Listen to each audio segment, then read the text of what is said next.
A ver, arranquemos con esto. Bienvenidos a este análisis donde vamos a explorar un proceso verdaderamente fascinante. ¿Cómo hacemos para tomar los misterios inobservables de la mente humana y transformarlos en datos concretos, objetivos y científicos? Para quienes tienen pasión por comprender el comportamiento humano, uno de los mayores desafíos históricos ha sido justamente ese: tomar algo tan abstracto y subjetivo como un sentimiento y convertirlo en un número exacto en una hoja de cálculo. Suena a magia, ¿verdad? Pues no lo es, y de eso trata exactamente este recorrido. Bueno, para no perdernos, esta es nuestra hoja de ruta de hoy.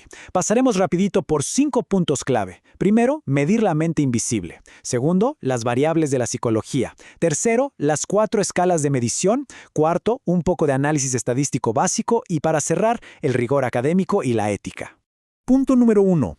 Medir la mente invisible. Entonces, aquí está la pregunta del millón, la que despierta toda nuestra curiosidad. ¿Cómo diablos, y disculpen la expresión, puede la ciencia medir objetivamente conceptos invisibles? Ya saben, cosas como la ansiedad, la motivación o la inteligencia.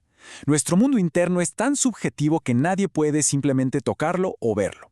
Si no podemos poner la motivación en una báscula, ¿cómo podemos afirmar con rigor científico que alguien tiene un nivel alto o bajo? La respuesta a ese gran misterio es la psicoestadística. Básicamente es el puente perfecto entre la psicología y las matemáticas. Académicos históricos brillantes como Stevens y Kerlinger se dieron cuenta de algo fundamental. Para medir la mente necesitábamos asignar números a los hechos, pero siguiendo reglas súper estrictas. Es literalmente transformar un perfil emocional y abstracto en ciencia pura, dura y sobre todo reproducible en cualquier parte del mundo. Pasemos al punto número 2, las variables de la psicología. Es fascinante cómo los investigadores logran aterrizar todas estas ideas. Piensen un segundo en la palabra constructo. Un constructo es algo que sabemos perfectamente que existe, digamos, la depresión o el estrés, pero que al final del día es hipotético. Para sacarlo de ese mundo de las ideas y traerlo al mundo real, empírico, usamos lo que se llama una definición operacional. Un ejemplo buenísimo de esto es el inventario de ansiedad de Beck. En lugar de tratar de adivinar qué siente alguien, la persona responde a 21 preguntas muy específicas. De esta forma, ese constructo invisible que es la ansiedad se convierte de inmediato en un puntaje exacto y comparable. Y bueno, una vez que sabemos qué vamos a medir, tenemos que entender las relaciones de causa y efecto. Aquí es donde entran al juego las famosas variables. Imaginen esto. Por un lado, tenemos la variable independiente, que es básicamente la causa que el investigador manipula a propósito. Podría ser, por ejemplo, darle a un grupo una droga experimental y a otro un placebo. Por el otro lado, tenemos la variable dependiente, que es el efecto que vamos a medir con lupa. Siguiendo el mismo ejemplo, sería el puntaje que saca la persona en una prueba de coordinación motora después de haber recibido esa droga o el placebo. Claro, con toda esta diversidad de datos necesitamos un poco de orden, ¿no? Primero están las variables cualitativas, como la religión o el estado civil, que simplemente nos sirven para clasificar. Luego vienen las cuantitativas, las numéricas de verdad. Estas se dividen en discretas, que son números enteros, como la cantidad de hijos, porque no se puede tener un hijo y medio, lógicamente. Y las continuas, como el peso exacto, donde ahí sí usamos todos los decimales posibles.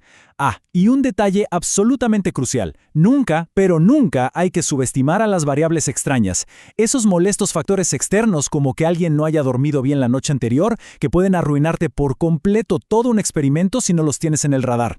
Todo esto nos lleva a ilustrar de manera brillante una regla de oro en esta ciencia, el concepto de invarianza. Suena complejo, pero es súper lógico. Significa que podemos cambiar la escala matemática con la que medimos algo sin alterar para nada el fenómeno que estamos estudiando. A ver, piénsenla así. Medir la temperatura en grados Celsius o en grados Fahrenheit va a cambiar los números que vemos en el papel, totalmente de acuerdo.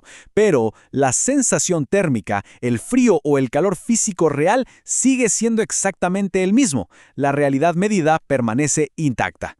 Lo que nos lleva al punto número 3, las 4 escalas de medición. Cualquier dato psicológico que se puedan imaginar encaja en alguna de estas 4 escalas matemáticas. Es como una escalera. Arrancamos desde la más sencillita, la nominal, y vamos subiendo por la ordinal y la de intervalo hasta llegar a la cima con la escala de razón. Como ilustra esta matriz, cada escalón que subimos añade una nueva propiedad matemática a la escala anterior, haciéndola más robusta. El contraste entre las dos escalas más básicas es súper interesante. La escala nominal, la primera, solo sirve para clasificar. Los números actúan como simples etiquetas. Podríamos ponerle un número 1 a la ansiedad y un 2 a la depresión, pero el 2 no es mayor que el 1, solo es un nombre diferente. Ahora, la escala ordinal ya es otro cuento. Aquí sí se establece una jerarquía clara. Nos permite decir si la mejoría de un paciente es nula, leve, moderada o total. Nos da un orden, de menor a mayor, pero, y esto es clave, no nos dice cuál es la distancia matemática exacta entre un nivel leve y uno moderado. Si queremos hacer cálculos verdaderamente sofisticados, necesitamos dar un salto de calidad. Entra a la escala de intervalo. Esta no solo ordena, sino que mantiene una distancia igual y constante entre todos sus puntos, como pasa con las puntuaciones del coeficiente intelectual. Pero tiene una trampa. Su cero es relativo. Un 0 en grados Celsius no significa que haya una ausencia de temperatura. Y finalmente llegamos a la joya de la corona, la escala de razón. Es el nivel óptimo porque ésta sí posee un cero absoluto. Si registramos un tiempo de reacción de 0 milisegundos en el laboratorio, significa literalmente que no hubo ninguna reacción. Cero, nada. Y este cero absoluto es fundamental porque es lo que nos permite hacer cualquier tipo de operación matemática avanzada. Sigamos con el punto número 4. Análisis estadístico básico. Bueno, imaginen el siguiente escenario práctico. Un investigador ha aplicado una prueba para medir el estrés en 8 estudiantes y de pronto obtiene esta lista de datos brutos. Si los miramos así, a simple vista, es solo una ensalada de números desordenados, no cuentan una historia clara. Para que esos datos empiecen a decirnos algo significativo sobre ese grupo, necesitamos encontrar su punto de equilibrio, lo que llamamos la tendencia central. Ahí es donde entra la magia del cálculo. Si sumamos todos esos puntajes, nos da un total de 111. Luego simplemente lo dividimos entre nuestra cantidad de estudiantes, que son 8, y ¡voilà! Aparece este número, 13.88. Esa es nuestra media aritmética.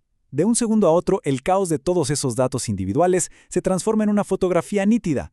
Ahora sí podemos afirmar, de manera totalmente objetiva, que el nivel promedio de estrés de ese grupo es de casi 14 puntos sobre 20. Y si lo que queremos es encontrar patrones de comportamiento, el análisis de frecuencias es nuestro mejor aliado. Es como diseccionar los datos paso a paso. La frecuencia absoluta nos dice exactamente cuántas veces apareció un valor o un síntoma específico. La relativa nos muestra eso mismo, pero como una proporción o porcentaje del total. Y la acumulada va sumando estos datos progresivamente para revelarnos, por ejemplo, cuántos individuos en total han caído bajo un nivel crítico de estrés. Básicamente, así es como logramos mapear las conductas humanas a gran escala. Y llegamos al último punto, número 5, rigor académico y ética. Y aquí nos tenemos que poner muy serios. Verán, transformar algo tan inmenso como la mente humana en datos tiene reglas estrictas y diría que hasta inflexibles. En el mundo académico, no cualquier fuente sirve para sostener un argumento. Cosas como Wikipedia, enciclopedias abiertas o los blogs personales de Internet carecen de validez científica, así de simple. Y presten atención a esto porque es vital. El uso de herramientas de inteligencia artificial para elaborar investigaciones o reportes está terminantemente prohibido. Todo, absolutamente todo, debe estar respaldado por fuentes confiables, revisadas por pares y estructurado bajo las rigurosas normas del formato APA. Pero, ¿por qué hay una prohibición tan fuerte hacia la inteligencia artificial en estos entornos? La razón principal radica en cómo funcionan internamente estos modelos. Muchas veces ensamblan información basándose en estadísticas de qué palabras van juntas o en la popularidad de una web. No necesariamente en si la información es científicamente cierta o no. Pueden traer datos equivocados, desactualizados o, lo que es peor, alucinados. En un área tan delicada como la psicoestadística, depender de algoritmos que solo copian y pegan textos sin comprender el contexto real nos lleva a errores conceptuales severos, y eso en la ciencia simplemente no se puede permitir. Otro detalle que es fundamental y que a veces causa confusión es el estilo de redacción. Una reflexión personal te permite usar la primera persona para contar cómo asimilaste un tema, diciendo cosas como «yo entendí que». Sin embargo, en un informe científico o en una conclusión académica, los resultados se escriben estricta y únicamente en tercera persona. Por ejemplo, los datos demuestran que. La ciencia exige una distancia profesional. Los datos puros nunca deben contaminarse con opiniones ni puntos de vista personales. Hay una frase que me encanta y que resume todo esto a la perfección. El psicólogo debe hacer mucha investigación y la investigación no es darle un copy-paste a un programa de inteligencia artificial para obtener un resultado. Es una verdad ineludible. El esfuerzo humano sigue siendo totalmente insustituible. validar una hipótesis, interpretar qué significan realmente esos números frente a nosotros, todo eso requiere un pensamiento crítico y analítico, y un rigor ético que, seamos muy sinceros, ninguna máquina actual puede replicar. Y bueno, para cerrar este análisis, quiero dejarles una pequeña pero profunda reflexión. Piensen que, al final del día, estos números en una escala son los que terminan dando forma a diagnósticos e intervenciones médicas. Determinan si alguien necesita un tratamiento u otro. Detrás de cada variable, de cada promedio o porcentaje que vimos hoy, hay una vida humana real y tangible. Entonces, ¿cuál creen que es el verdadero costo ético de no aplicar el máximo rigor posible a las ciencias del comportamiento? Es una responsabilidad gigantesca, ¿no lo creen? Nos deja pensando muchísimo sobre el verdadero y profundo valor de medir correctamente la mente humana. Ha sido un recorrido increíble, muchísimas gracias por acompañarnos.